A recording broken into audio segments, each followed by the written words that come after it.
Among the constant influx of new video game releases, have you ever found yourself wishing to play something sentimental? If so, you likely decided to reinstall Skyrim at one point to give it another spin. You load up an old save file and immediately get mesmerized by beautiful scenery, the sensation of adventure, and occasionally a satisfying fight with nearby bandits. The feeling of nostalgia washes over you as it is time for another journey through this timeless classic. At that moment, you might find yourself thinking, man, why didn't I appreciate this game more? And then NPCs start talking. Now what do you say? Shall we go kill us a dragon? Yeah. Damn right. Oh yeah, that's why.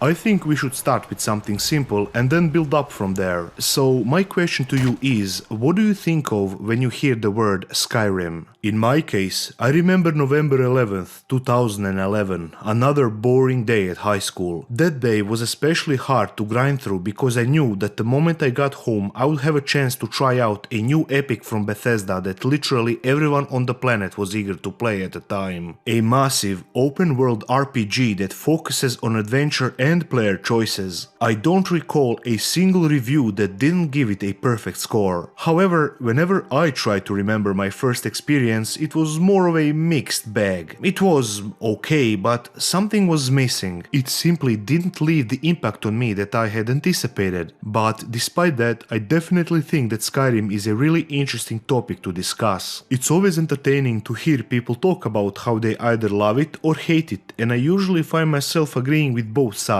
In a way, this game gives the feeling of a multi-layered concept where all the criticism and praise seems to coexist in the same space. Perhaps it is this blend of perspectives that contributes to its popularity. I'm sorry, did that make any sense? So for better or worse, let's take some time to gain a deeper understanding of what makes this title so memorable. At the surface level, it embodies a traditional fantasy premise that includes themes of exploration, destiny, prophecy, heroism, along with many other elements. Being a video game, it is in a unique position to showcase its immersive open world filled with diverse landscapes. The aspect that resonated most with people was the feeling of exploration and the liberty to navigate the vast environment. After all, this was the main factor of Bethesda's marketing. Climb that mountain, they proudly said. If you were to watch Skyrim's trailer for the first time or attend any conferences where Todd Howard talked about it, you would likely be intrigued by the beautiful visuals and the ambitious promises. You might envision the foundation of an incredibly enjoyable game, yet since you haven't played it yourself, much of the world and gameplay elements would be filled in by your imagination. At that point, you may have crafted an ideal open-world RPG in your mind, hoping it resembles the actual product on at least some level. However, you can't be certain if this is the case until you actually play it. Unfortunately, even though Skyrim has a promising surface, the more you grind, the more you begin to notice its shortcomings. What the fuck? In a way, we could say that some people were upset because of unrealistic expectations. After all, the game received a significant amount of hype before its release. So if someone anticipated an experience that is beyond what could realistically be delivered, I can understand why they might be disappointed. With that being said, it's important to distinguish the difference between unreasonable criticism and constructive criticism. And when it comes to Skyrim, there's plenty of both to go around. As you may already know, I am not a huge fan of a certain other product that was also made by Bethesda, so you're probably wondering about my personal opinion on this particular title. If I had to compare these two games, I would probably say that, looking back, Skyrim did a lot of things better than Fallout 3, but both of them still have similar issues. A good example would be, I don't know, the beginning section? Similar to Fallout 3, this prologue leaves a lot of room for improvement. If I had to briefly describe it, I would say the beginning section is fine. the first time you play it. If this is your very first playthrough, you might be captivated by what's going on here, but the magic fades away very quickly. Ultimately, what we are dealing with is a tedious, overly long section that bombards you with characters. Some are important, while the majority are not. All the while, you are flooded with exposition that could have been conveyed in a less restrictive and perhaps more creative manner. The iconic carriage ride to Helgen is just a lengthy sequence of scripted events where the player has no control. Although I don't think that everything in this part is bad, there are some visual components and other clues that give you some context on what is going on without the game openly saying it. The fact that we are in captivity, combined with the information gained from listening to other characters engage in conversation, allows us to easily conclude that some sort of civil war is currently raging on. Not only that, but the supposed king of the rebellion is apparently riding in a carriage with us. Given how restrictive this section is, forcing you to hear exposition from everyone, you might even be led to believe that this war will be a central premise of this upcoming adventure. But you already know that is not the case. The dragons are the main element of the story, and later on you will find out that this conflict between these people that we barely know is something that can be completely avoided. So why so much time devoted to this seemingly irrelevant segment?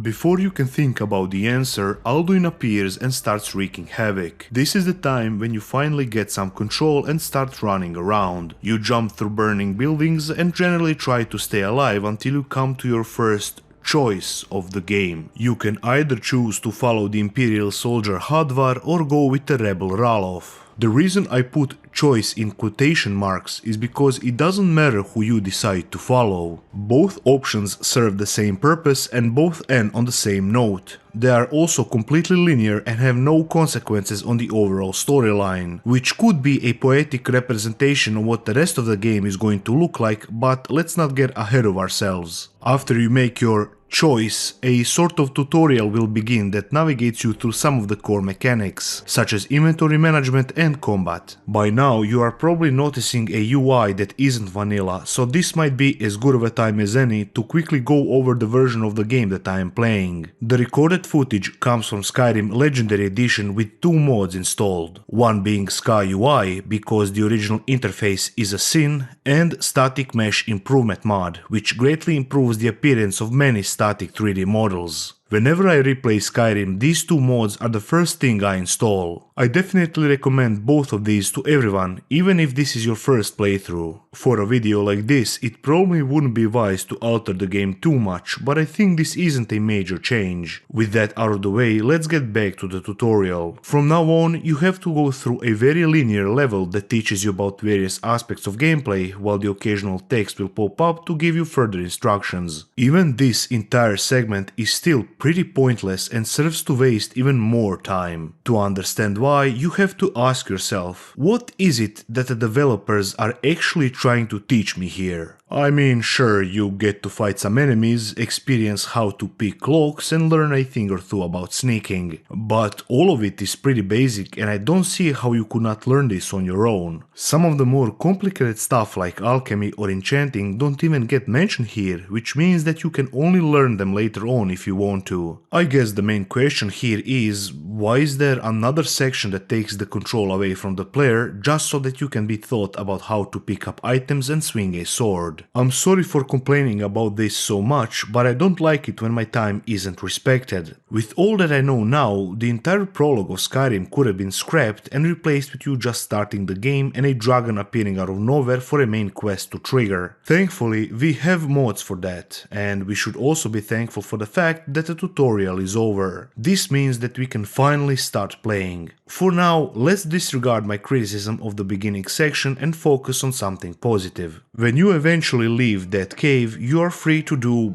pretty much whatever. You can either follow the main quest or travel far away to the end of the map. One of the first things you will probably notice is how beautiful the world is. Not even I can deny that exploring in Skyrim is a truly relaxing experience. It is immersive and soothing for the mind. Designers definitely deserve all the praise they got, since this is still the most recognized element of the game. The therapeutic nature of wandering through these environments probably lies in their ability to create the atmosphere of peace and harmony. Whenever I travel the diverse terrains like snow-covered peaks, lush forests, murky swamps and bustling cities, there always seems to be a unique ambience that is constantly present. For example, the harsh environments seem cold and hostile, while in contrast the inside of a tavern feels warm and welcoming. It invites you to sit for a while and maybe request a song before continuing. Skyrim is the only game that comes to mind where I actively avoid fast traveling as much as possible. Like, whenever I come across and adore a pretty landmark, such as a waterfall or a statue, I always think about how these moments wouldn't occur as much if I constantly teleported across the map.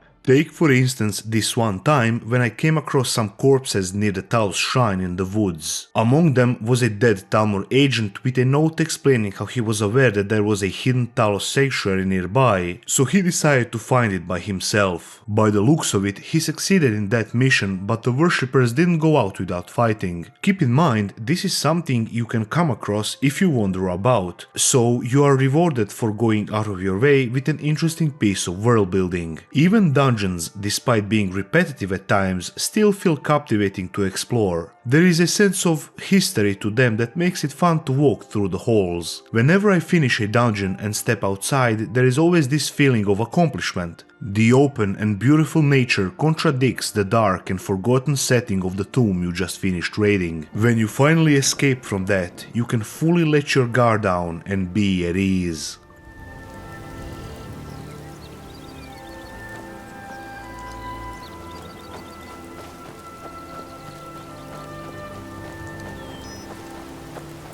There are a lot of details that make Skyrim's ambience so interesting, like the subtle sounds of wind whistling through trees, the distant howl of wolves, or the crackling of a fireplace in an inn. The ambient sounds definitely add to the immersion, not to mention the insanely recognizable and fitting soundtrack. At this point, even your grandmother would recognize Far Horizons if it ever played on the radio.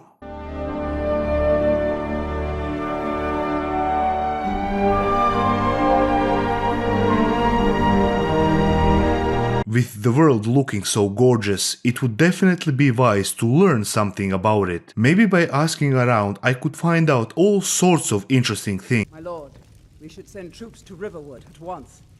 It's in the most immediate danger. If The that Jarl of dragon is Falkreath lurking in the will view that mountains. as a provocation. He'll assume we're preparing to join Ulfric's side and attack him. We should not.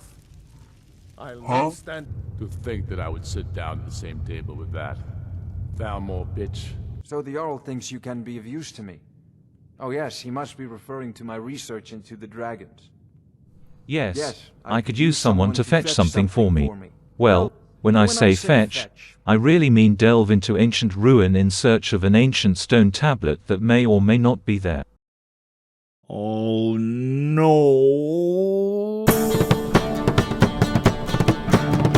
Needless to say, interaction with NPCs is an integral part of RPGs like this one. They primarily serve as pointers to entertaining locations that developers want you to explore, but at the same time they are also the main sources of information about the story, setting, or anything else you want to know. With that in mind, how would I describe the interaction with characters in this setting? Bad. It's bad. That's how I would describe it. Okay, let me explain. Listening to NPCs gets really boring really fast, with many people pointing out their robotic behavior as the main culprit. To some extent, I do agree with this, but let's even go beyond that. The entire population of Skyrim sounds extremely bland when talking, almost like they are reading the information of the script. Val's Baron. My family has never really seen eye to eye with him, and he has finally gone off the deep end. He's gone in to defile our family tomb by using our ancestors for his filthy dark elf necromancy. We already know that voice actors in Oblivion read off their lines in alphabetical order without more context to what these lines are supposed to represent. While I cannot be sure if this is the case with Skyrim, the bland delivery is still very much present. It is hard to get engaged with the world when characters seem bored most of the time. It's like they themselves are tired of living in a video game. This problem becomes even more apparent when NPCs interact with each other, and it is only then that you can truly understand how static their behavior actually is. Tell him what you told me about the dragon. Oh, that's right. We saw it coming from the south. It was fast. Faster than anything I've ever seen. What did it do? Is it attacking the watchtower? No, my lord. It was just circling overhead when I left. I never ran so fast in my life.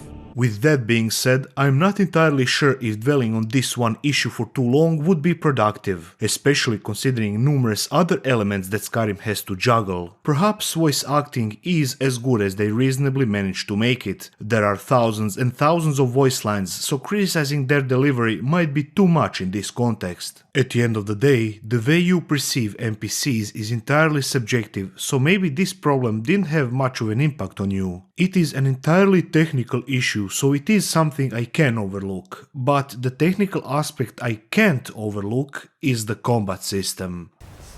Do you get to the Cloud District very often? Oh, what am I saying? Of course you don't. Expressing how combat feels here is challenging. If I were to describe it in one word, it would be safe. There's absolutely nothing special about it, and at times it might even feel tedious. It is designed in a way to be the most default thing you can imagine. There is no weight to anything, so killing something doesn't provide you the satisfaction you would normally expect. Skyrim's combat is often compared to a button masher, as if all you have to do is run to an enemy and spam the attack button. To be honest, this is just not the case. Especially early on, you need much more than just pressing a few buttons to defeat enemies. There has to be a lot of maneuvering, like the clever use of the block, throwing an occasional spell, and even using the environment to your advantage. Not to mention the shouts, which are a completely unique aspect. So I never understood this criticism, since combat honestly isn't that simple. Now granted, when you get high level gear, and if you are a melee character, the entire experience does,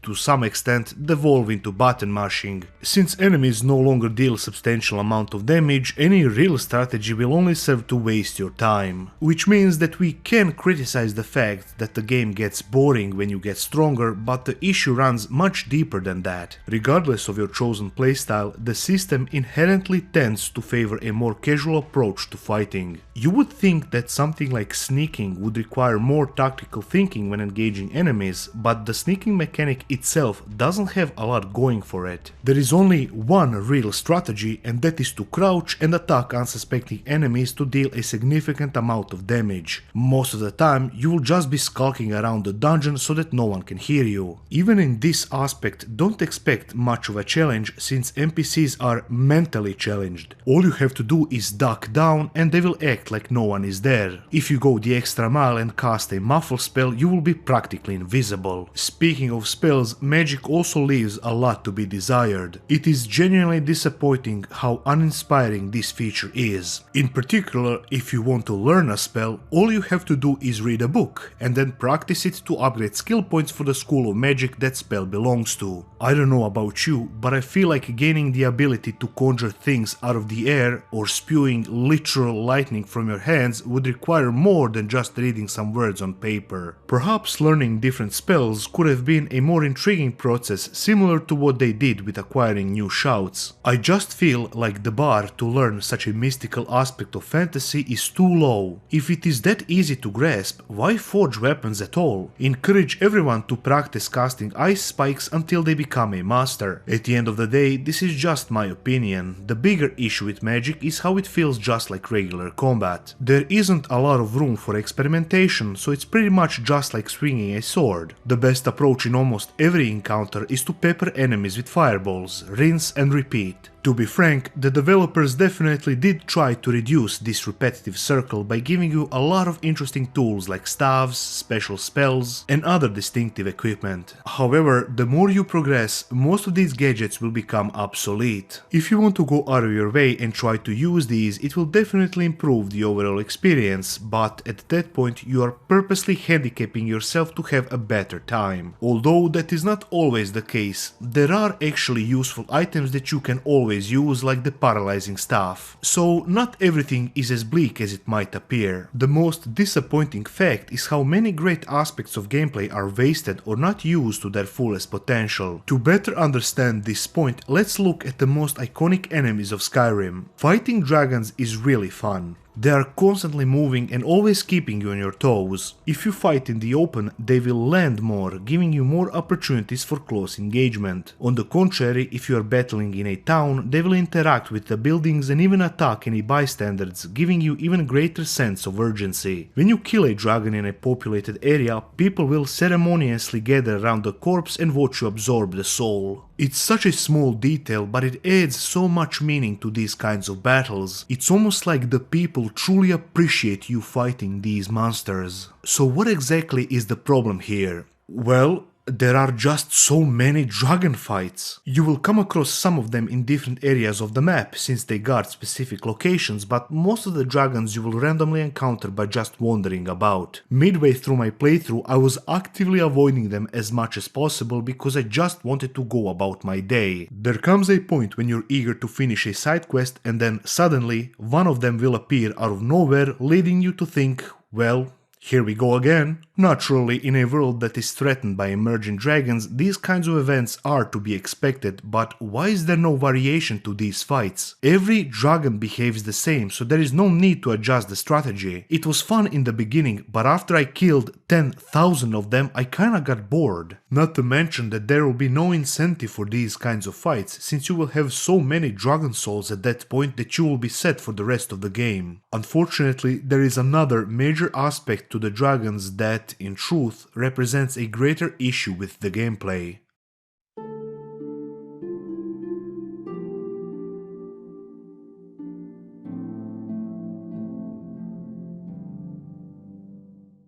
If you've ever played Skyrim, you've probably experienced something like this. Let's say you are early in your playthrough and suddenly you encounter your first dragon. As the combat begins, it becomes obvious how tough this enemy actually is, especially since your character is still pretty weak. Somehow you manage to win this confrontation, so you continue on your journey. As you progress, you continue to level up, acquiring increasingly better gear along the way. It's only logical to think that fights with these flying monsters are going to be much easier from now on. When another one of them shows up, you are surprised to know that its name is no longer dragon, but rather a revered dragon.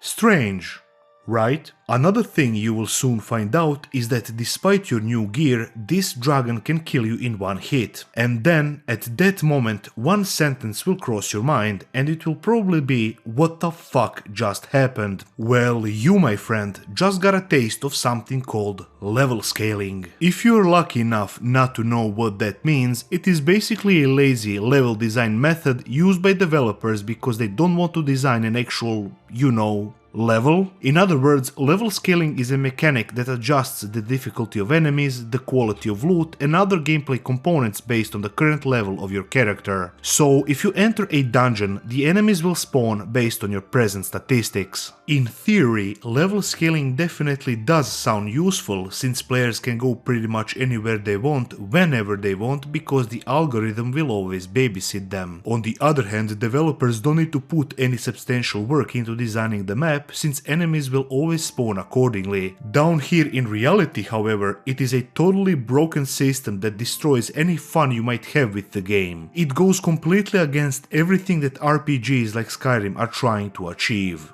Where is the sense of accomplishment you get from beating tough enemies by actively investing into your character and getting stronger, rather than them just spawning according to your current stats? Where is the notion of progression when the difficulty curve never increases? You will never feel the satisfaction of finally entering an area that was previously inaccessible because of your low level. If you're playing an open world RPG where you can go anywhere, then you are not playing a good open world RPG. You should be challenged to get stronger by overcoming areas and sections of the map that are getting more and more difficult as you advance. In a nutshell, if developers actually take the time to design their levels, they can create the genuine feeling of progression that is essential for an experience like this to work. Otherwise, What's the point? And that is why dragons that can suddenly kill you in one hit is a thing. It is because of inconsistent difficulty spikes where previously manageable enemies suddenly become significantly tougher. Stuff like this will always disrupt the immersion and natural flow of the game. This system isn't even outdated because it was never dated, it was never good, and it needs to be led behind the barn, shot at the back of its head and then buried in a shallow grave. Level scaling presents a significant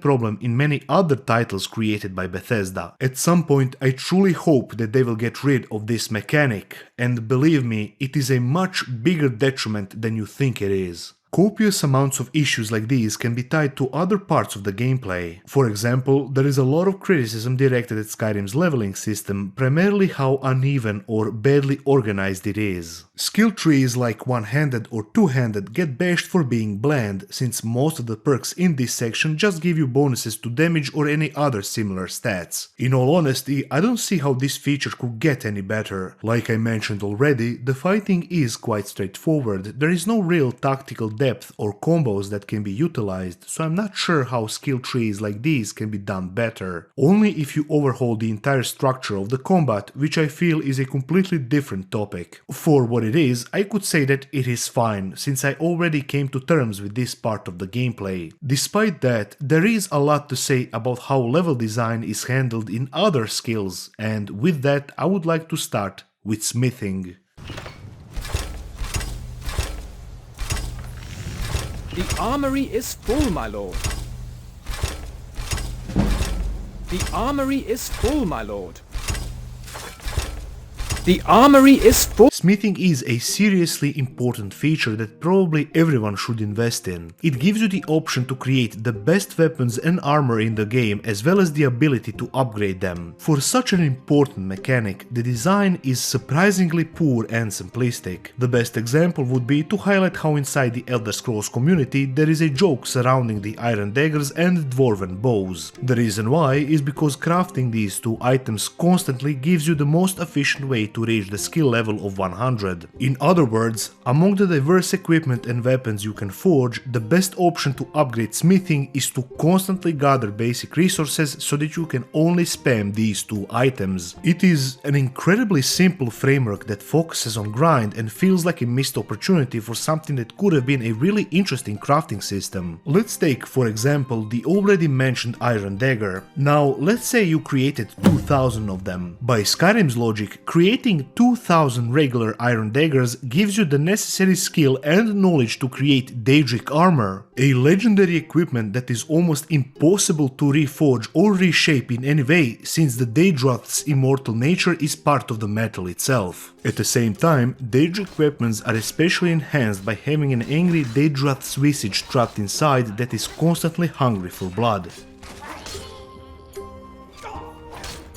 I think you can see the problem. There are a lot of weird things like this that make it so dull and illogical. Why wasn't there more thought put into smithing progression? It is especially tragic considering how Elder Scrolls lore could have been used to elevate this mechanic. For instance, ebony plays a significant role in crafting and is used to create some of the best pieces of gear, but despite that, it is not treated as anything special. If we were to take a look at the lore, ebony itself is described as an extremely hard, black, glass-like substance that is also known as God's blood, as it is said to be the crystallized blood of a god Lorcan. The acquisition and use of ebony can lead mortals to transcend their limitations, and so it is only natural to use it to create some of the most powerful items. The process of refining the ebony ore takes 6 months, but it can be sped up to only a few days with the aid of a white magical flame. That is the story behind this exquisite material, but in the actual game, it is treated like any other ore that you can dig up. Basically, any furnace you come across can be used to smelt ebony instantly. Wouldn't it be more fun that, as you progress in smithing, you will have to find special locations that have the right instruments for manipulating rare materials? By doing this, you would almost certainly appreciate the process of creating armor by exploring different parts of the map to maybe find a powerful magical forge used to smelt unconventional ores. Yeah, that would be kind of exciting, but instead we got a lackluster mechanic with no restrictions, since all of the legendary equipment can be crafted in any place that has a regular forge, even in some back alley of a shithole town. It truly is unfortunate that this element ended up being so uninspiring and tedious when it could have been captivating and distinct. If we were to take a look at alchemy, I would say that this skill is implemented in a much better way. For starters, it complements the other features of the world I praised earlier, like the exploration. It encourages you to go out and collect the ingredients that the environment provides. When you start doing that, you can notice just how many things can be picked up. First, you have to experiment with ingredients to find out what each of them actually does, and then you have to remember what effects they have and where they could be found if you want to fetch more.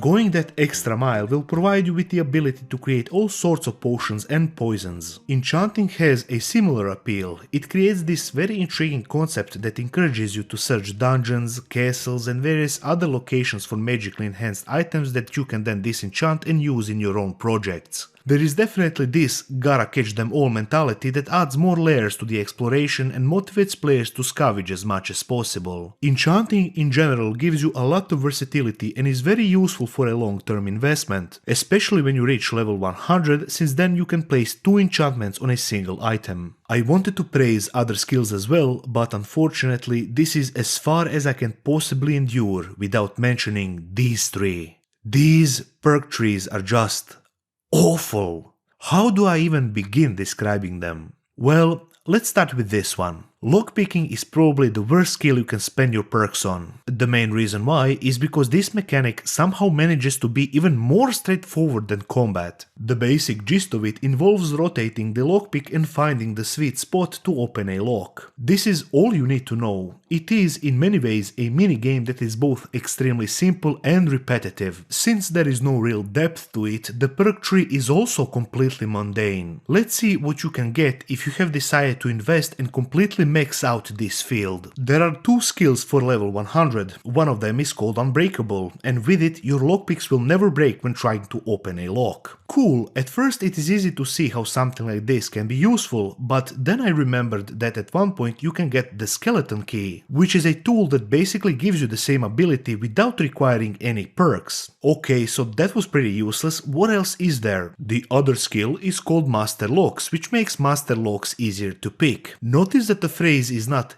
able to pick, but easier to pick. That is because the game allows you to lockpick chests and doors that are master difficulty at any level, and these perks just make the process easier. So you are probably wondering what exactly is the point of this skill tree when you can basically lockpick any door at any time. The answer to that is there is no point. The only 2 things you really need are patience and lockpicks, not to mention when you get the already mentioned skeleton key you won't need either. At that point, chests might as well just open themselves. It is so pointless and I'm not sure as to why this skill tree even exists. If we were to take a look at pickpocketing, we would notice similar problems. For starters, pickpocketing only influences the chance you might have of stealing from someone, meaning you can still basically take stuff from anyone, but you are more likely to get caught. Also, this particular skill involves a high risk of failure, and getting caught has a huge negative consequences, such as being attacked by guards or hostile NPCs.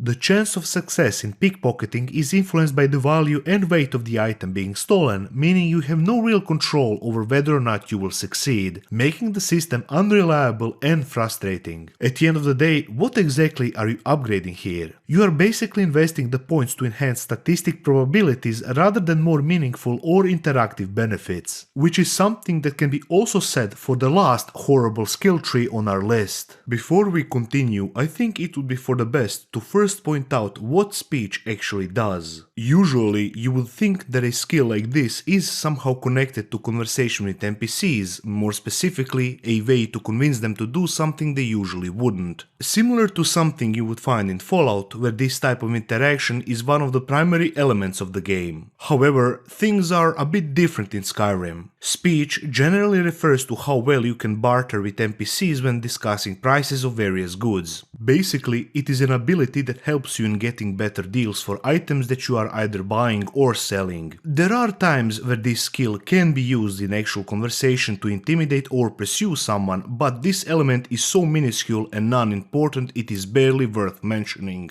What matters is that now you know what I refer to when I say the word speech. So let's discuss why it is so awful. Similar to lockpicking, there are no meaningful benefits if you decide to invest in it. The one and only appeal of speech is to gain gold more easily, which is completely meaningless, because once you get acquainted with the world and the people in it, you will soon discover that there are many other, considerably better ways to generate gold, making the bonus of improved buying and selling prices less significant over time. Not to mention that there are also a lot of perks that can be easily circumvented. Take for instance Fence, which allows you to sell stolen goods, making it a huge benefit considering how much there is to take from pickpocketing NPCs. Yeah, that would be useful, but then I remembered that if you do some work for the Thieves Guild, you can unlock contracts throughout the map that will buy these items off of you, and they do not require any perks to do so. As you can see, there are a lot of options to bypass any benefits you might gain from this. Speech and pickpocketing in particular share the same aspect that showcases one of the big problems with the game's structure. In short, the main appeal of these two skills is to get gold more easily, but the issue is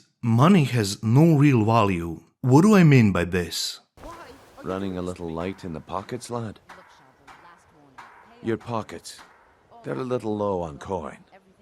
I can tell.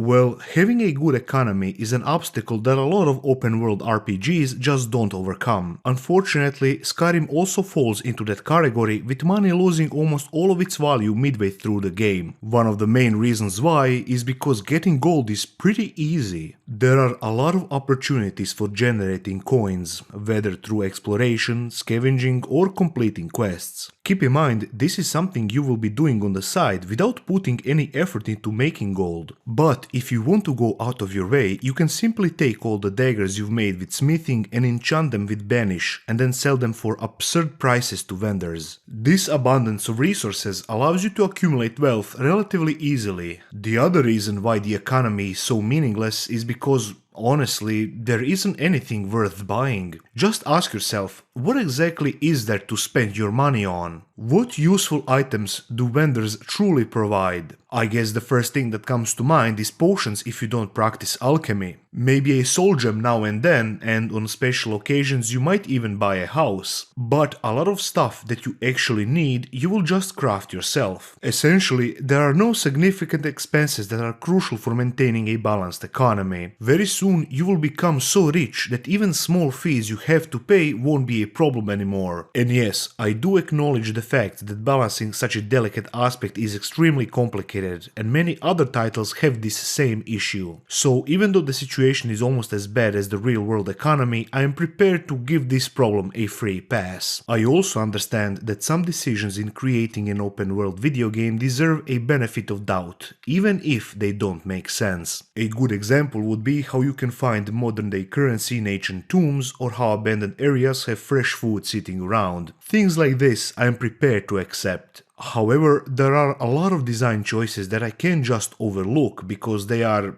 well, pretty bad.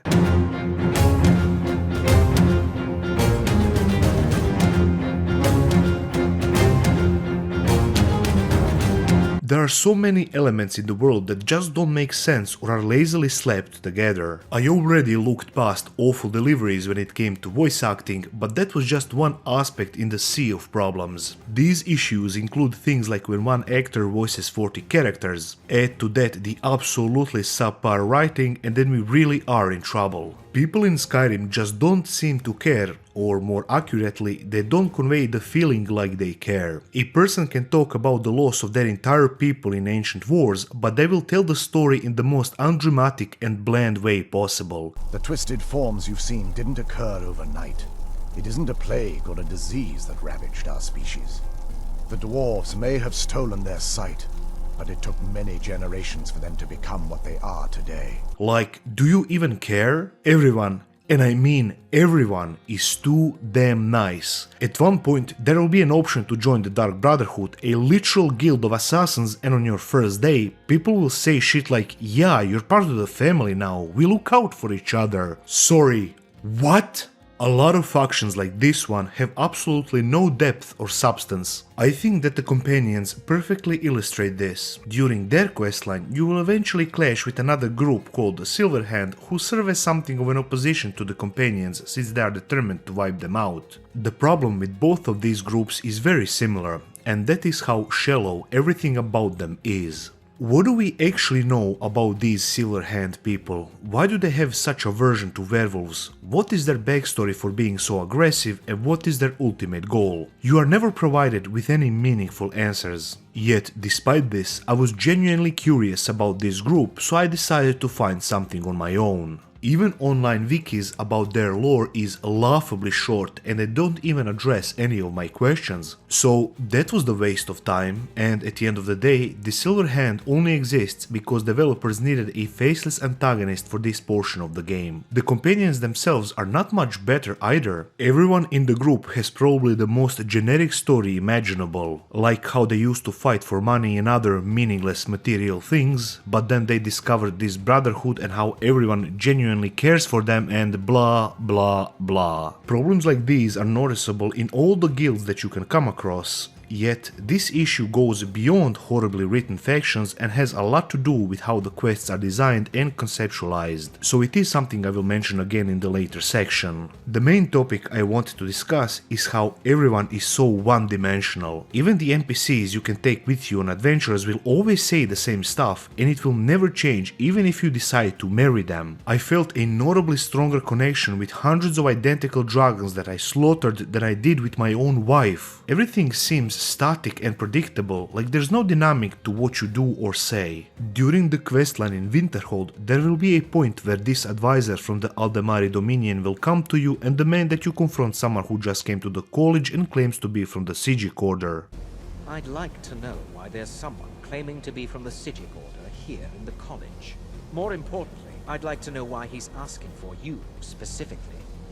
So we're going to go have a little chat with him and find out exactly what it is he wants. All he knows is that for some reason this enigmatic stranger wants to speak with you specifically. After that, you can ask around and find out that this Sijic Order is some sort of mysterious mage group that disappeared some 100 years ago. Basically, when a peculiar stranger that claims to be a part of an order that hasn't been seen for a century comes to the college with a desire to speak with one of the students, this guy just gets mildly annoyed instead of freaking the fuck out.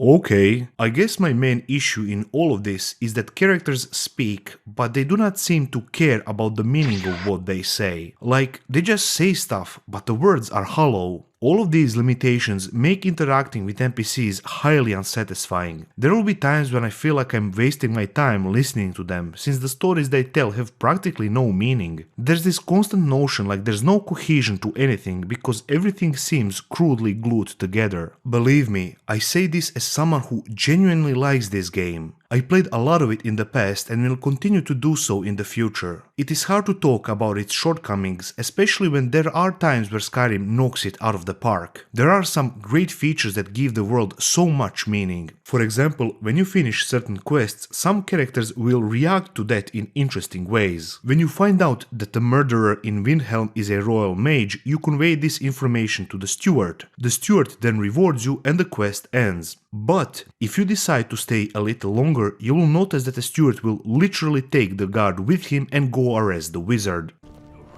What is the meaning of this? You're under the arrest for the murder of Susanna of Candlehearth Hall, and Frigga Shattershield, and all the rest. We are wise to your scheming, you coward. Has the whole city lost their brains? I've been scrying and auguring to find the murderer myself.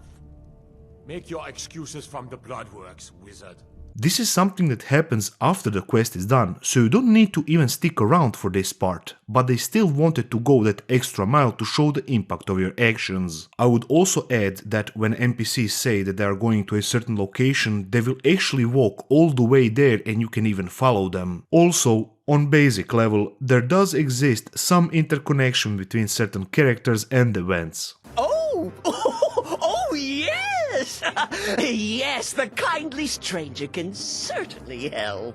The first thing that comes to mind is when you come across a crazy jester named Cicero who had the wheel of his cart broken, so you can offer him your services. He directs you to a nearby farmer who refuses to help him in the hope that you can intervene. From now on, you can convince the farmer to help Cicero, and if you do, the jester will be on his way. However, if you conspire to falsely accuse him to a nearby guard, then he will get arrested. Before going with the guard, Cicero swears that the farmer will pay for this betrayal. Now, if you did choose this option and visit the farm a few days later, the farmer and his wife will be dead in their house, supposedly killed by the mad clown. Again, this is an extremely nice detail that shows a sense of complexity and what are some of the results of your decisions. But the real reason I highlighted this event in particular is because you can come across Cicero again in the Dark Brotherhood Sanctuary, and if you do, you will even see firsthand what he was carrying in his wagon before, which is the corpse of a so-called Night Mother. Keep in mind, all of this is something you must discover on your own. It is entirely possible to find Cicero only once on the road and never see him again. Or maybe you first met him in the sanctuary without knowing about his inconvenient travel story. This seemingly unnoticeable relation between events and groups of people is another very engaging feature that unfortunately only happens on a few occasions. Another thing I wanted to praise is how certain options provide you with interesting perspectives. Vampirism in particular serves as a compelling illustration of this idea. Becoming a vampire will change your playstyle in various ways. On one hand, you will get a lot stronger thanks to the new abilities, but at the same time you will start to crave blood and be considerably weaker when exposed to the sun. This prospect never really appealed to me because I was always more of a vampire hunter. There is always this sensation within me to hunt the creatures of the night, pretty much like the Witcher of Skyrim. Boom, dickhead. That's what I call a fucking gamer shop. But the main reason I mentioned this is because at any time I can become one of them. There's always the option to choose a path where I become one of the bad guys, where I have to wear edgy clothes, sleep in a coffin, and most importantly, being forced to make some changes in how I play my character. Just knowing all of that adds significantly more depth when interacting with vampires, whether you are one or not. But let's even go beyond that. Considering how much these creatures negatively influence the inhabitants of Skyrim, you are probably wondering how the world would react to you being a vampire. After all, it's not like detecting one is hard, since their eyes literally glow red. So surely, there are probably a lot of examples where entire communities shun you or even outright attack you. Maybe certain quests cannot be finished, with frightened characters referring to your condition as the main reason why they wouldn't trust you. I mean, things like that sound logical given how much of a menace vampires are to Tamriel, right? Your vampirism surely affects things like that, right? No, it doesn't. If you are a blood-sucking monster, no one will care that you are freely roaming the streets. And with that point, we must address probably the biggest problem people usually associate with Skyrim. Nothing you do matters. Show the ramifications later in the story. A role-playing game with no consequences or meaningful choices, whether in the story or in how a character interacts with the world, results in a world that feels shallow. The element of choice makes the protagonist seem human, rather than an undeniably epic, but otherwise uninteresting protagonist such as the Dragonborn, where there's its main quest. But its fatal flaw is that it only empowers the player to make two key choices. And the circumstances around the choices themselves are so imbalanced that to many players they hardly feel like a choice at all. Time and time again, Skyrim's characters ask us to consider our own. Let's start with this. We are all familiar with the Stormcloaks, and at the same time, we are also familiar with their love of casual racism. In their capital city, Windhelm, elves are openly discriminated against on the street, and at the same time, there are a lot of stories that describe how the rebel king Ulfric doesn't even hide the fact that he won't help other struggling races within his realm simply because they are not Nord enough. Since this entire faction seems to be obsessed with race, you would think that someone like me would have trouble joining their cause, especially because I played as a high elf, an ethnicity they probably despise more than the rest because of their association with the Thalmor. I went to the main hall and asked the guy who seemed to be second in command if he was willing to accept me into their army. Bethesda almost got this section right because he reasonably asked, "Hey, how come an elf wants to help us?" Then I gave him some generic response like, "Skyrim is my home, it doesn't matter what I am, yada yada yada," and then he was like,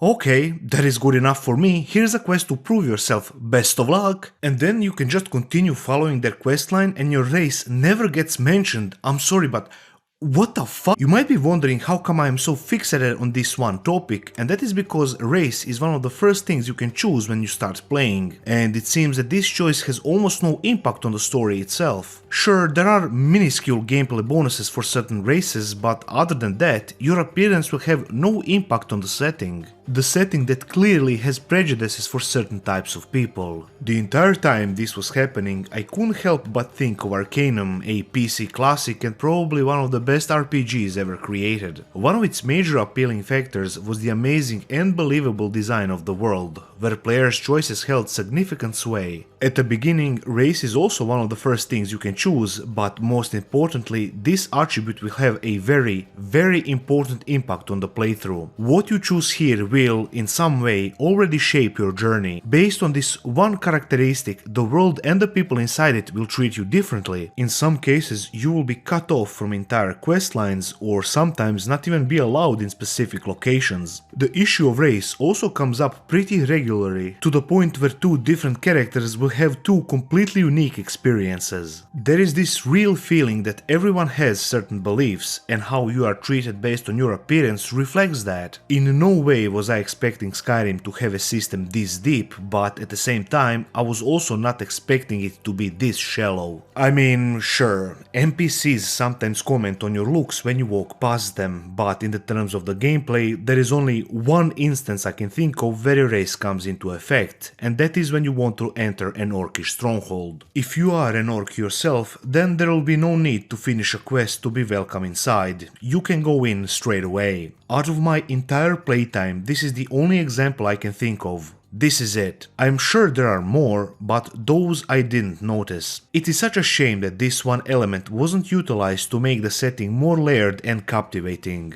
Unfortunately, that is not the case, and at the end of the day, what it really boils down to is cosmetics. Then there's this weird thing on how the NPCs react to you doing evil things, more specifically, how they don't. Skyrim doesn't have something like the karma system you might find in Fallout. You can commit atrocities all around the world, and if you want to be a good boy again, just pay the fine to the guard to be left off the hook. You can cause absolute chaos inside cities, killing guards and its people, but if you spent a few coins for a bail, all is forgiven. The Jarl doesn't even seem bothered that the town's most prominent criminal is freely walking inside his hall and taking quests from his steward. No one will look at you as a heartless murderer when you cause havoc for your own personal interests simply because you gave a few coins away. Morality also has absolutely no impact when it comes to quests as well. You could be a goody two-shoes all the time, but then come across an awesome evil quest, so you think to yourself, okay, it's time to be bad now. For example, in the quest to find Maroon's razor, you have an option to kill Silas to obtain the legendary blade. If you choose the bad option, which is to kill him, there will be no consequences for this action. The real question becomes, do you want to spare an NPC that has no importance in the greater story and no one will appreciate this act of kindness, or do you want to get a cool dagger that has a rare enchantment which has a chance to kill someone instantly? Yes, this does mean that you can walk up to some random boss and if you are lucky you can one-shot him. Even if you have been playing as a good guy this entire time, passing up this very interesting item just doesn't make sense, so naturally almost all players will kill Silas just to claim the dagger. Oh nice, another fucking dragon. It would be also important to mention that, similar to many other Bethesda titles, there are a lot of NPCs you can't kill because they are marked as important. In other words, developers again took away your choice so that they could have an easier time designing the map. So many things you do just don't matter. I would be satisfied with at least some level of consequences, but there is almost nothing. There is enough material to make an entire video on this one topic, but rather than going on a long tangent, here are some of the worst examples that stood out to me as the most glaring problems with this system.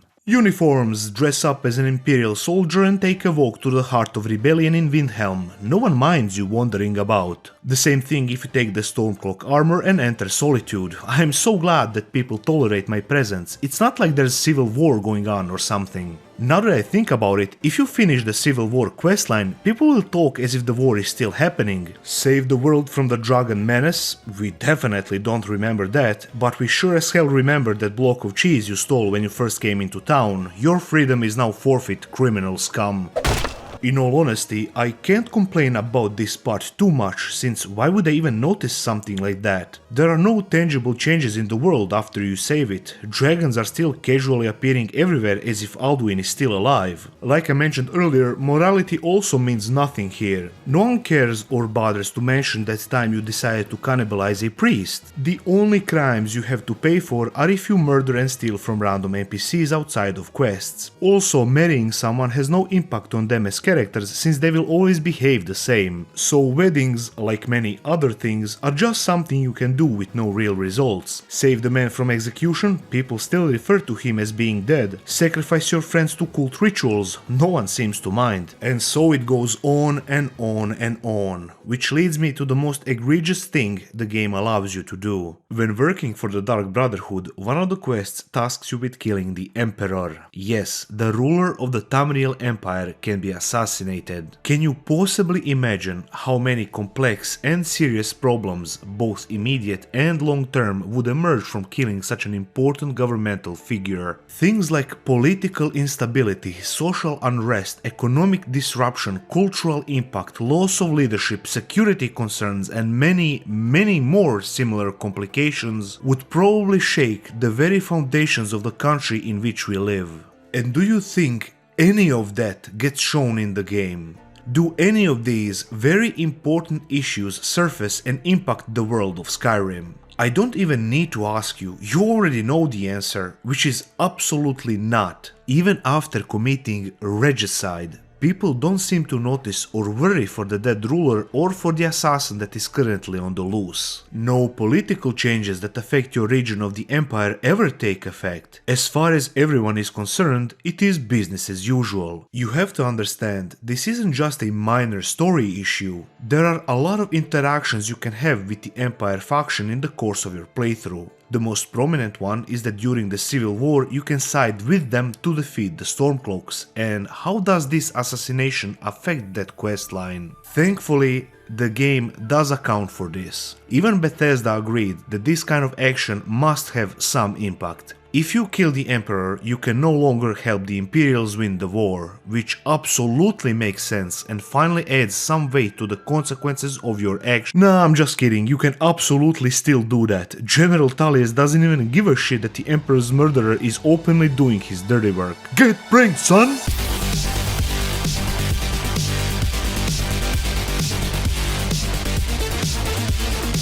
Ah yes, the quests. This is such a heated and polarized topic that it would be wise to approach it with extreme caution. People who really hate Skyrim point out to the quests as the main reason why, which is strange since people who love it do the exact same thing. Before delving deeper into this subject, there is something to get off my chest. I really hate the quest markers. Quest markers are here only to downgrade your entire experience by treating you like a complete moron. It is a horrible feature of modern games that holds your hand from start to finish, on top of numerous other things that are here to keep you from getting lost. It is something I criticized in my Fallout 3 video, and the same problem can be found here in Skyrim. Unfortunately, I think it is something we all have to accept at this point. Quest markers are so widespread and integral to many titles that bringing up this issue might as well equate to yelling at the rain to stop. This element is here to stay, and there is nothing we can do about it. The joy of exploration and finding things on your own is gone, replaced by surface-level media that you can play while listening to YouTube videos in the background. I wouldn't even bring up this point were it not for this dialogue I had with Farengar after he gave me his first quest to bring him the stone tablet from an old dungeon.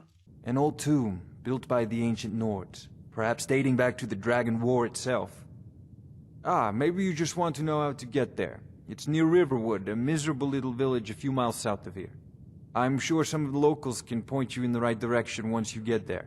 Yeah, wouldn't that be nice? For someone to tell me of a location I need to visit, but it will be up to me to find out how to actually get there. To speak with the locals who would give me directions for a path that leads me to my destination. To discover something on my own by interacting with the world and its inhabitants. Yes, something like that would be interesting, but unfortunately that is not the case. It is strange that Farengar would even suggest something like this. Like, why would I need to ask around when the game tells me directly where I need to go? Sometimes the level of handholding reaches absurd levels. For example, you could be in an old library with a certain NPC and then he asks you to find some book that is located somewhere in the room. But rather than giving you a little challenge to search the library for this book on your own, the quest marker tells you the exact location of the book in that room. Like, what? How would my character know that? By now you probably understand my issue with this system, so I won't dwell on it anymore. I think the bigger problem people usually reference is tied with quests themselves. After all, the main critique of Skyrim is how its quests are just fetch jobs for various NPCs with no real meaning. In all honesty, this is not valid criticism. At its core, all of the quests in open-world RPGs are just fetch quests, but what matters is if developers were able to design them to feel like something more. But I wouldn't say that everything is grim, because when it comes to Skyrim, there are elements I can compliment. One of the first things I noticed is how many times the game puts you into various interesting situations by just wandering about. You could be exploring the market and then this shady character starts speaking with you, which eventually leads you to a questline involving an underground thieves guild. There is also this moment when entering a town for the first time and some guy will notice you as a newcomer and engage with you in banter. From this initial conversation you can learn a lot about what is the word around the city and who are some of the big players around here. Another very good and famous example would be when Astrid kidnaps you when you go to sleep. Things like this are something I truly appreciate. You are given quests in interesting ways by just doing what you normally do, rather than asking every NPC in the vicinity if they have some work for you to kill the time. But when it comes to the quest design, I think there are a lot of problems on that front. Many of them suffer from bad planning and overall unstable structure. Like plenty of other aspects we already discussed, they are painfully straightforward. There is no real challenge in completing them. You are never put into a situation to use your wits and deductive reasoning to finish a quest. Choices are also extremely limited, to a point where they are almost non-existent, which greatly impacts the overall experience. Most of the time, you will follow a predetermined path that leads you to the same conclusion no matter what you do or say. Also, the narrative behind some of them is insultingly substandard. It would almost seem as if good storytelling and character development are as much a part of the fantasy as literal dragons.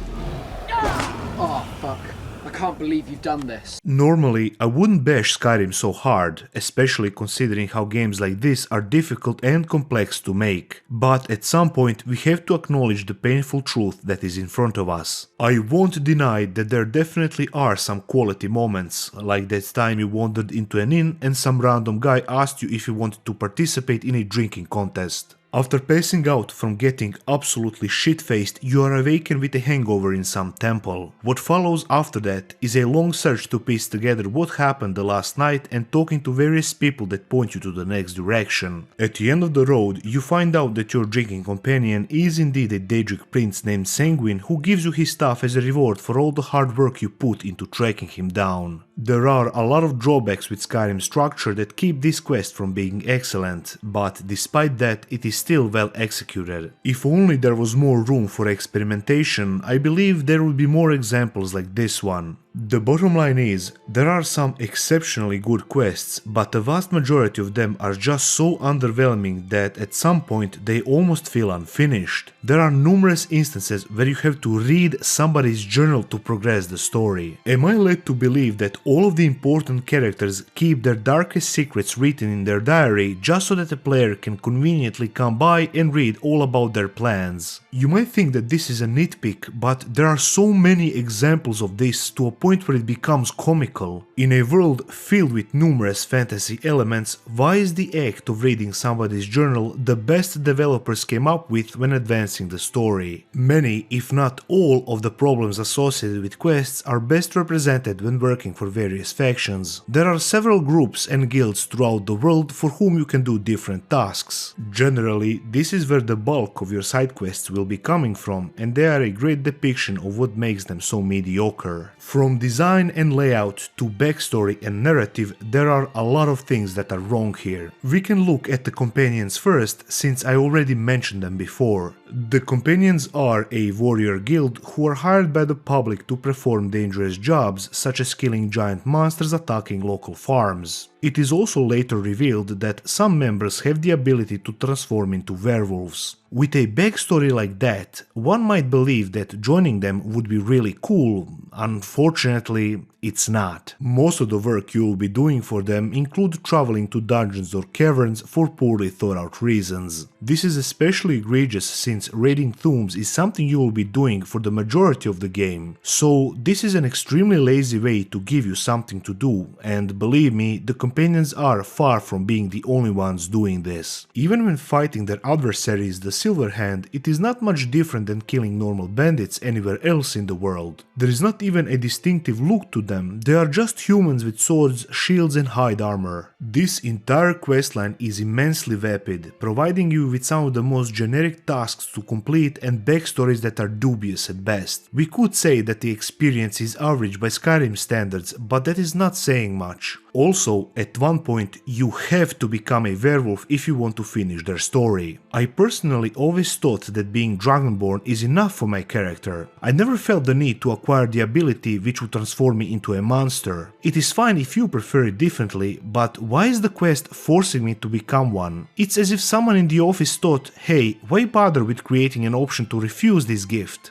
Who wouldn't want to be a werewolf? Even with everything I just mentioned, the companions are nowhere near as bad as the Bard's College. Probably one of the most wasted potentials can be found here. When I first heard about how you can join the Bard's College, I was genuinely intrigued. How does an RPG like this one even go about to make you a bard? Is there a new feature that teaches you how to sing or maybe play a flute? Perhaps it gives you the ability to write a book? You can imagine my disappointment when I found out that in order to become a bard, you have to raid dungeons. Oh yeah, you can also find instruments for NPCs inside dangerous caves. Basically, an opportunity to create a unique set of quests tied to this one location is replaced by yet another handful of generic tasks that you can find anywhere else. Stuff like this is very puzzling, and I don't understand the logic behind it. Is there a person out there who unironically liked the Bard's College? I'm not trying to be mean, this is a genuine question. There are some factions like the Thieves Guild that are trying to have a different approach, but they fall flat on their face for one reason or another. In this particular instance, the Thieves Guild questline does encourage you to do stealth, which makes sense when you consider the lore, but as I already mentioned, sneaking as a mechanic is poorly implemented. Just crouch and stay out of sight. There is not much more to it than that. As a result, many of the tasks you do for this faction are extremely boring, which is disappointing because the overall design is somehow decent. The gameplay aspect is such a detriment that it affects the entire experience, which is a real shame considering how developers wanted to make something different here. The narrative also has its own fair share of problems. There are a lot of characters and backstories to go around, most of which are fine, but sometimes the plot just gets all over the place. At one moment, you discover how the current guild leader Mercer is a traitor who killed his predecessor and is secretly taking money from the treasury to fill his own purse. Well, at the point when you find out about this, it is no longer a secret, because once everyone opens the vault, they will find that the place has been robbed blind.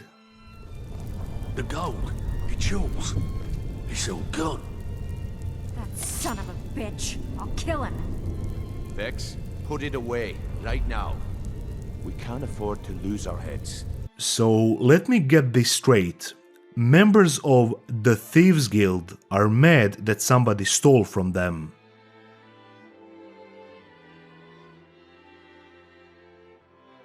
I guess the irony is lost on everyone. Then there is this really weird section where you have to become a nightingale, which is a secret circle within the Thieves Guild that protects shrines of Nocturnal throughout Skyrim. Which is kinda funny since when you finish this questline you will never have to protect anything. Nocturnal herself is a Daedric princess that gives luck to thieves during their missions. You have to pass through this whole ceremony because you will need her favor to defeat Mercer. I never understood why, since her influence is never felt in the ending fight. In final confrontation, you will just defeat the bad guy on your own and it will never come up how exactly she helped you. Maybe she was the one who opened up a path at the end before you and your friends drowned. I guess that was her? After everything is said and done, Brainyolf thinks that you should be the next leader of the entire guild, even though you have been a member for just a few days by that point. So, no one has a problem with this? There is no senior associate who thinks that maybe they should take the mantle due to their experience and time they invested in the guild? No? No takers? We both feel that you have the potential of replacing Mercer as leader of the Thieves Guild.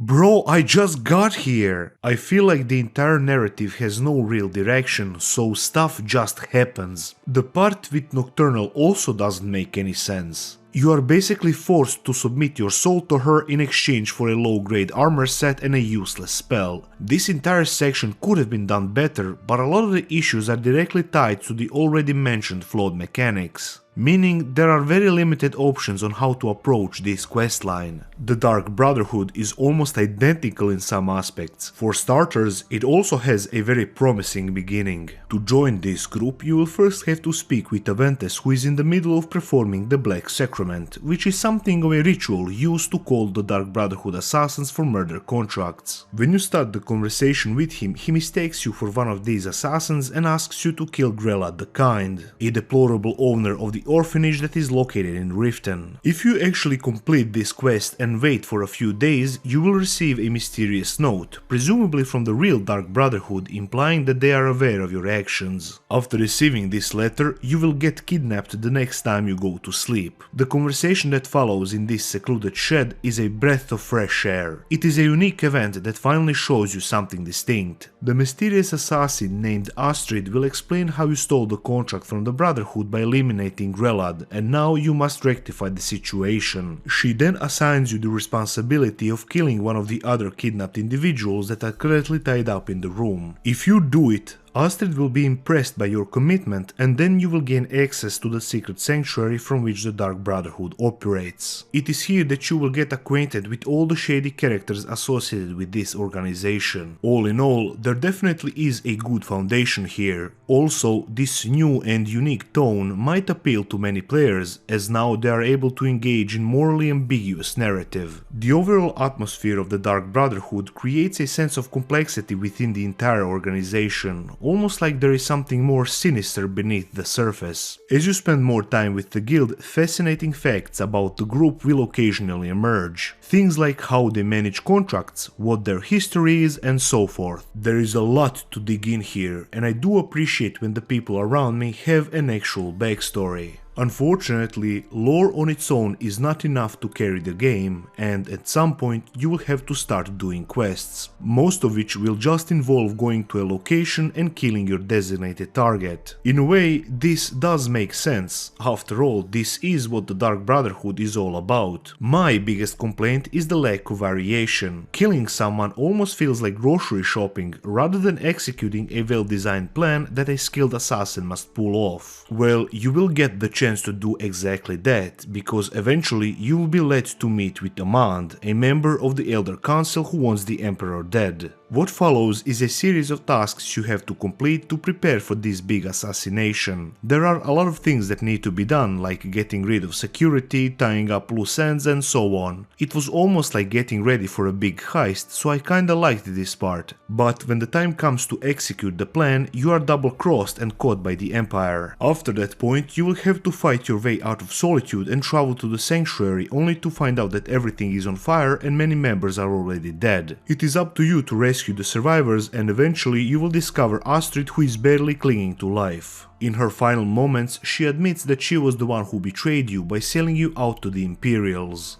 Don't you see? It was me. I said she wanted you. I just wanted things to stay the way they were. I must admit, this is a really nice twist. It is obvious that the Dark Brotherhood tried to bite off more than they could chew in attempting to kill such an important political figure, and now everyone is paying the price. It could have been nice for this questline to end here, with you just escaping the Empire and establishing a new sanctuary. Unfortunately, that is not the case, and this is the part where the game just drops the ball. After all of that chaos, you are sent to talk with Amand, who straight up tells you the current location of the Emperor, that location being a remote ship close to Skyrim's northern shore. All you have to do from that point on is to go there and kill him, which is kind of strange considering the significant preparation that went into the first plan, which ultimately failed, but now you can just assassinate him with no problem.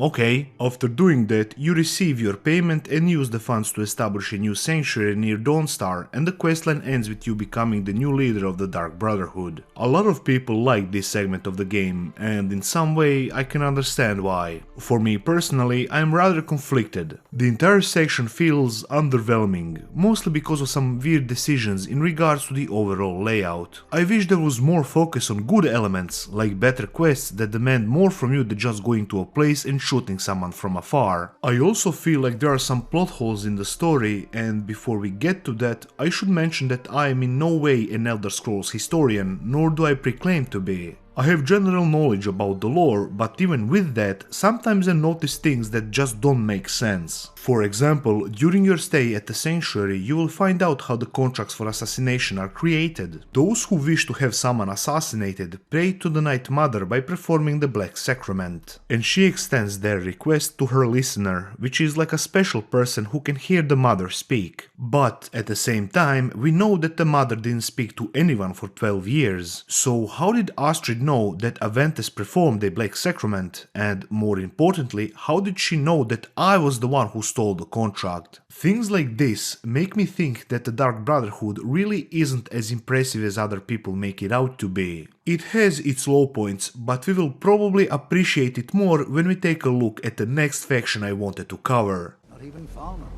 None of them are a match. Quite curious indeed. No, I'm not sure that you're quite as attuned as I am, given years of experience.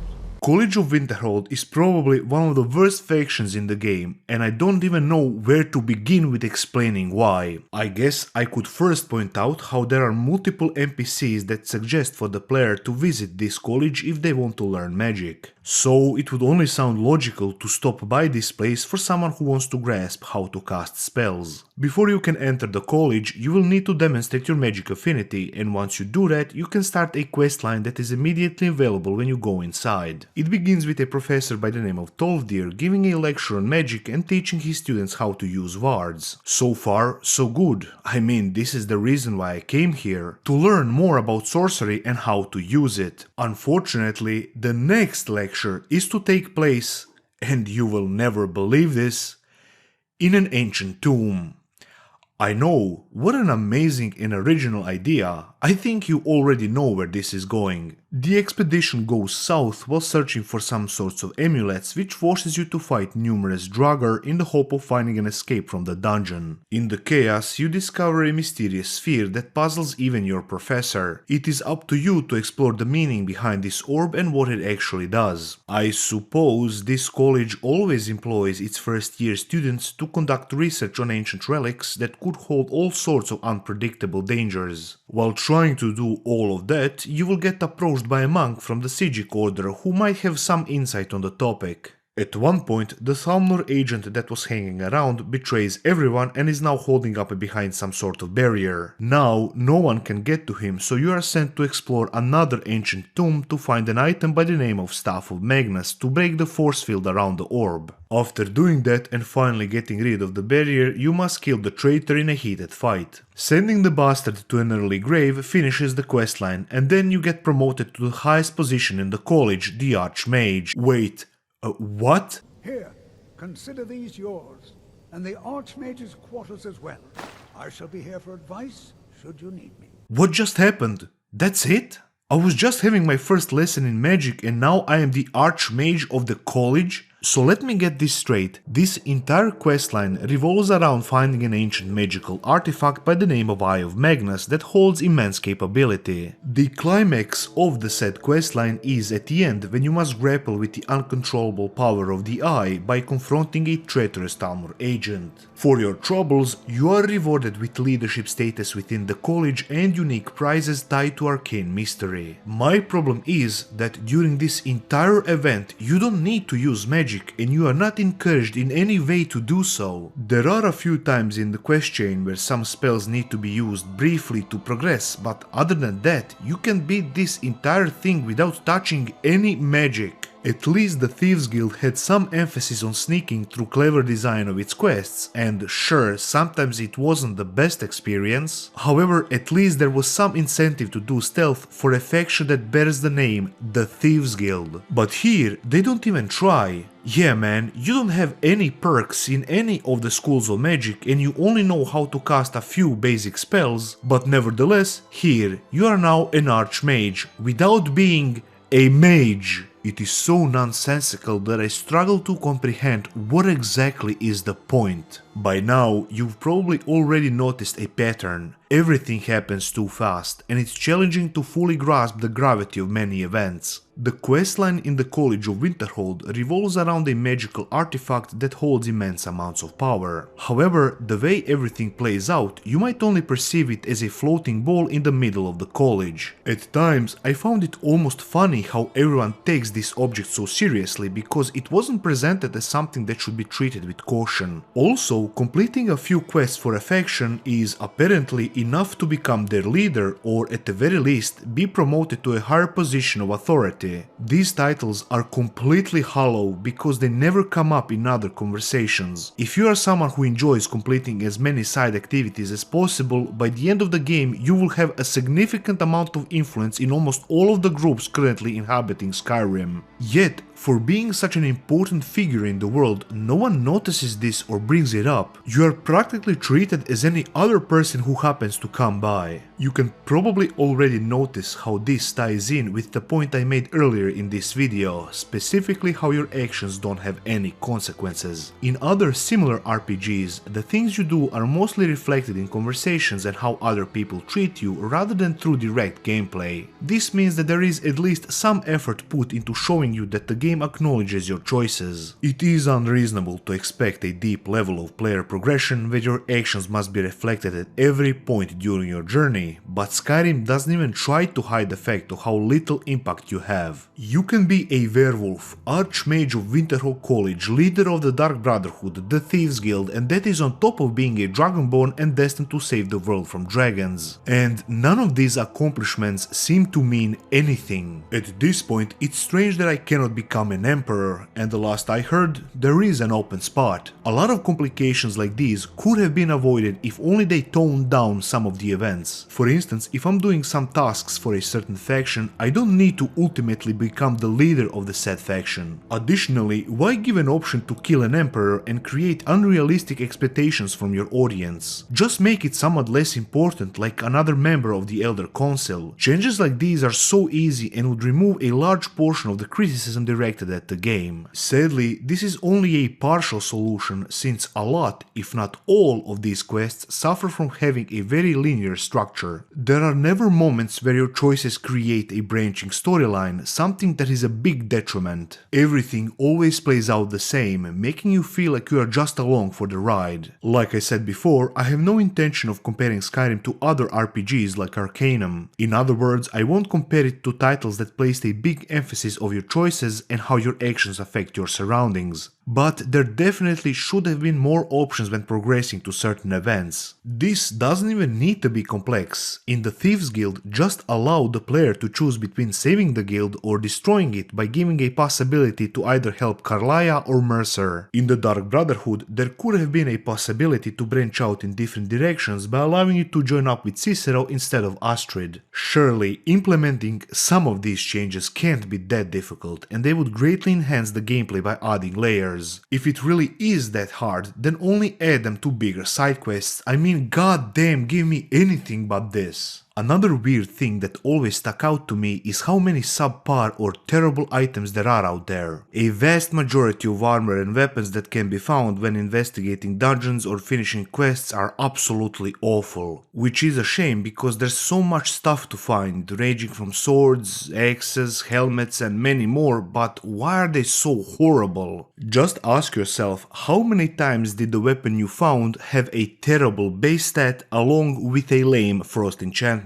I don't know about you, but I think that finding legendary gear that has real value and can be used in dangerous situations should be a big part of the experience. Especially when you consider that the players usually appreciate discovering things that have use and can be utilized in specific circumstances. It is disappointing that forbidden corners of the world are so devoid of any meaningful resources. Weapons that I'm currently showcasing may be flashy, but they have the damage of a butter knife. Keep in mind, this is just one sword in a vast ocean of disappointment. If we were to take some good examples, I would look no further than the Breaking Dawn, which is a quest where the Goddess of Light tasks you with killing a necromancer in her temple. There are a lot of things that are done right here. Most importantly, after the work is done, you are granted with something that is actually useful. After going through a long dungeon and finally killing the aforementioned necromancer, you are rewarded with a Dawnbreaker, a quite neat looking one-handed sword that is pretty decent. It is something I could use in a real fight and truly appreciate because of it. Not to mention that it looks badass and unique. Why are there not more examples like this? I understand that there is a big issue how to balance these things. There is always the possibility that developers may accidentally create something that is overpowered, or if they add too much decent equipment, the game might become easy, so there will be no incentive to engage with the crafting system. That does make sense, but with this many items having no real purpose other than a sell credit for traders, I feel like this is a massively missed opportunity. Especially since some of these objects came from literal gods. I could talk the whole day about my problems with quests in Skyrim. I like some of them, but there is definitely a lot of room for improvement. It is a very important element since this is what you will be doing most of the time, working for other people or uncovering mysteries by wandering about. What a shame it is that more time wasn't devoted to this aspect during development. A lot of these letdowns are also present in the main storyline, but in that case the overall situation is considerably better, so maybe it would be for the best to shift our focus there.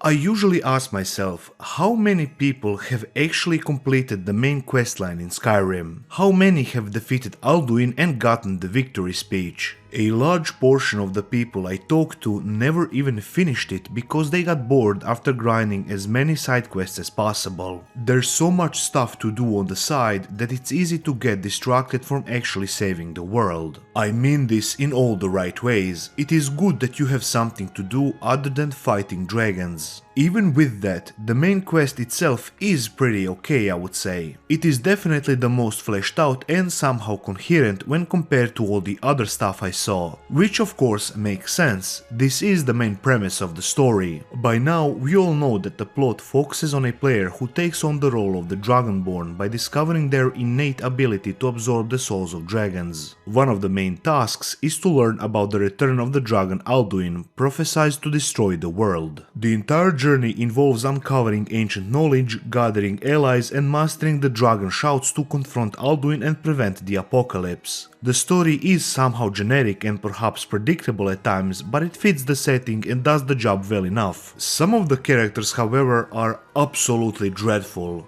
The Greybeards and Blades definitely needed more fleshing out. I never understood either of these two groups. The Greybeards are basically a group of secluded monks who are the only ones with the knowledge of the Thuum and how to learn it. And they keep this information to themselves because of the ideology of their founder Jürgen Windkoller. When pressed for more information, I didn't really get behind their reasoning. I kind of feel that if the knowledge of the voice wasn't kept in this one secluded area, the return of the dragons could have been more easily handled. Also, how do they survive on an isolated mountain? Is the generosity of this elderly gentleman the only reason they are still alive? The one thing that is keeping Greybeards from getting more criticism is because the Blades exist. The Blades are not just bad, they are cringe. Most of the time, they don't make any sense, like when they expressed their desire to kill Parthenax because he did some awful shit thousands of years ago, even though he is the only one that provides you with the means of killing Alduin and saving the world. I just don't understand them. In both cases, the lack of thorough explanation left me feeling disconnected from these two factions and their members. Probably the most significant issue that stood out to me is how the supposed Armageddon that is coming has no effect on the rest of the world. It's a similar issue I had with Fallout 3's main questline. The dragons are supposedly back to bring in the apocalypse, but everything outside of the main story doesn't reflect that. It's not like they are burning towns to the ground or that people are forced to migrate in the fear of being burned alive. They are just some inconvenience that sometimes shows up, and the town guards are more than enough to deal with them. NPCs will occasionally mention how the end of the world is close, but you are never shown the effects of that. Most of the population is more preoccupied with the civil war, and as far as they are concerned, the dragons are no different than cave trolls or any other menacing creature inhabiting their fantasy setting. They should have been better integrated into the world so that their presence would have tangible effects. For example, give them the ability to destroy towns if the player delays a certain task. Perhaps it would have been wise to illustrate how people are concerned with flying monsters that are appearing everywhere. Maybe there should have been some quests that make you help some poor souls who are devastated by this new danger. Just something to remind you how much is at stake. Coming back to Dawnguard DLC again, there is this huge storyline on how the vampires are slowly spreading their influence throughout Skyrim. They infiltrated societies and formed covens throughout the world, converting as many people as possible to add to their roster. There are a lot of instances where you are shown how dangerous they are to society as a whole. If anything, vampires seem to be a significantly bigger threat than dragons could ever be. I was also let down by the ending fight with Alduin. There are no multiple stages or unique ways to take down his health. In many ways, this battle is not much different than killing any other dragon. Just gather some heroes of the old and make them smash the big bad monster until he dies. Once you do that, don't expect any real praise or appreciation for this huge task you completed, along with the sacrifices you made. Like everything else, everyone is indifferent that the world was saved. Parthenax might give you his thanks, and so will the Greybeards, but as far as the rest of the world is concerned, it is any other normal day. And to be honest, why wouldn't they be? We were never shown the negative impact of the dragons. Most of the population probably didn't even know that they were flying around causing havoc. So don't expect people to treat you differently for doing this heroic deed, which perfectly encapsulates the big problem I have with this game.